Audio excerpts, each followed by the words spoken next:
tab doesn't show you rhythms, but you can always refer to the standard notation staff above if you're unsure of how a passage should sound rhythmically. By using the tab staff in conjunction with the standard music staff, you can usually figure out how the music is supposed to be played. The only other type of notation you'll see in this program is a shorthand device called rhythm slashes. Rhythm slashes are particularly handy for guitar music because they tell you generally how to play, but not exactly what to play. For example, a basic strumming pattern of 4 quarter notes or 4 equal strums per measure would look like this in rhythm slashes. The chord symbol tells you what notes to play, and the slashes tell you to strum the chord 4 times. So the example showing 4 slashes with an E chord symbol above it sounds like this.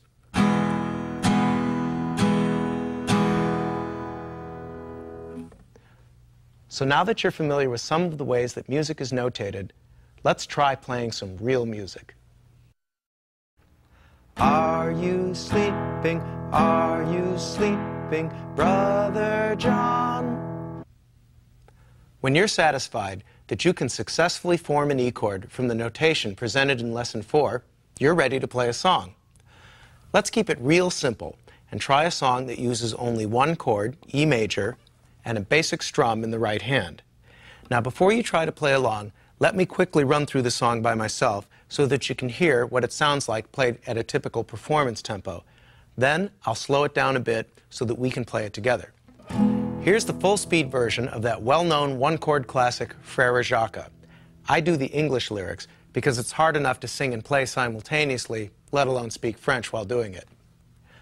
Are you sleeping? Are you sleeping, Brother John? Brother John, morning bells are ringing, morning bells are ringing, ding, ding, dong, ding, ding, dong. Okay, now I'll slow down the tempo, or musical pace, so that we can play it together.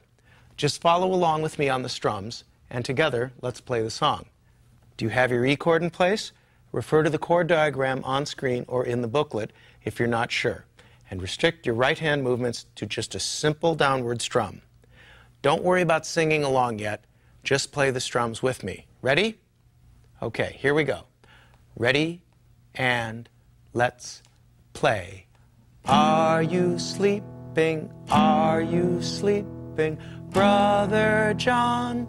Brother John, morning bells are ringing, morning bells are ringing, ding, ding, dong, ding, ding, dong, and stop. Okay, let's try it again, and this time you can sing along if you like. In fact, I encourage it, as my voice needs all the help it can get.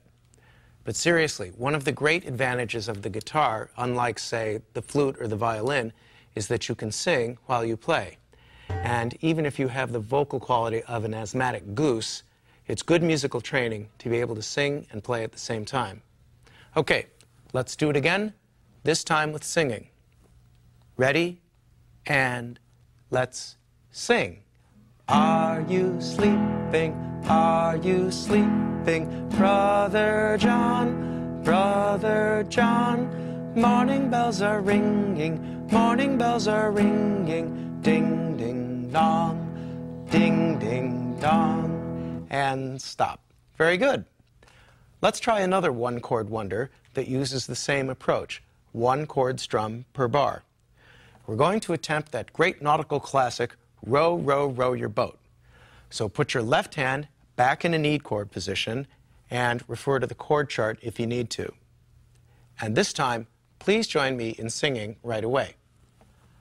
Ready, and let's sing. Row, row, row your boat gently down the stream. Merrily, merrily, merrily, merrily, life is but a dream. And stop.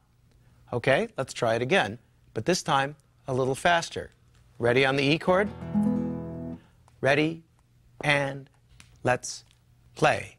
Row, row, row your boat gently down the stream. Merrily, merrily, merrily, merrily, life is but a dream. Okay, let's think about what you've just done. if you followed along with the last exercise, you've successfully formed and held an E major chord for the entire duration of a song. You've strummed in rhythm, and if you were one of the brave ones, you sang along while playing. And some of you even tapped your foot in time with the music. Now, if you found that you couldn't keep all these musical plates spinning, just try each task by itself. First, play along with the on-screen performance. Then, try to sing as you play. And finally, play and sing up to tempo. And what the heck, try tapping your foot too. You're doing great. Now, you may want to stop and just practice the two songs you've just learned a few times. Do this until you're completely comfortable. It will help in learning the material in the next lesson.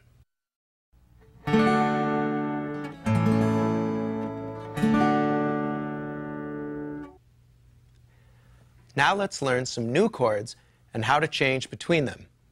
In Lesson 5, we ended with a one-chord song and a simple downstroke strum for accompaniment. So let's start off with a two-chord song so that you can become familiar with the process of changing chords within a song. We'll use the chords D and A. Let's begin with the D chord. Take a look at your booklet or at the screen here and place your fingers according to the diagram. Place the first finger on the third string, second fret. Place the third finger on the second string, third fret. And finally, place the second finger on the first string, second fret. After you have your fingers in place, strum the chord slowly, string by string, from the fourth string to the first, to make sure all the notes ring out clearly. Please note, in a D chord, the fifth and sixth strings are not played, so try to avoid striking them with your pick. Okay, now relax your left hand and let's finger the notes to the A chord. Place your index finger on the fourth string, second fret. Place your second finger on the third string, second fret, right next to it.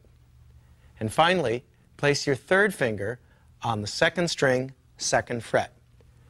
When you have all your fingers in place, strum the chord to make sure it sounds like music. And on an A chord, the sixth string is not sounded, so avoid that.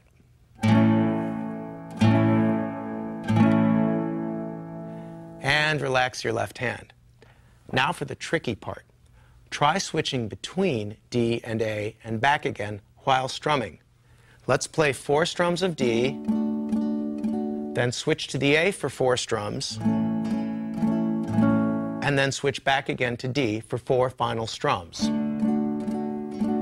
Watch that you keep your right hand strum steady even if your left hand falls behind. Okay, let's try 4 strums of D, then switch to A for 4, and then back to D for 4. And instead of saying, ready and let's play, I'll count to 4 and then we'll begin. Ready on your opening D chord? Here we go. 1, 2, 3, 4.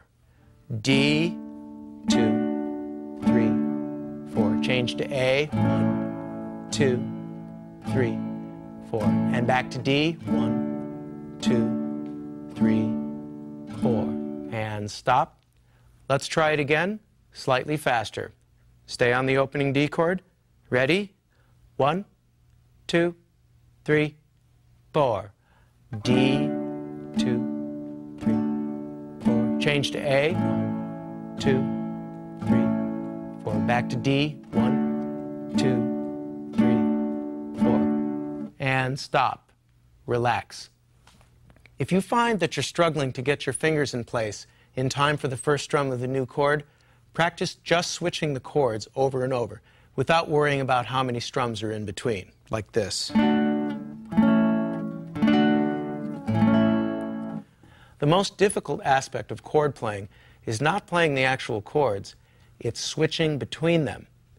A helpful hint is to try to move all your fingers at once, as a unit, rather than fingering the notes of the chord one at a time. Now, this will take some practice to get your fingers moving in the shape of a unit, but you become quicker at it over time.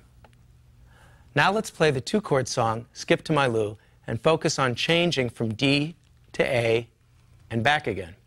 Now, I know Skip to My Lou may not be the hippest song in the world, but we're not preparing for our MTV video either. We're just trying to learn the principle of changing chords in the simplest way possible. Just listen for a moment as I play the song up to tempo, and then we'll play the song together.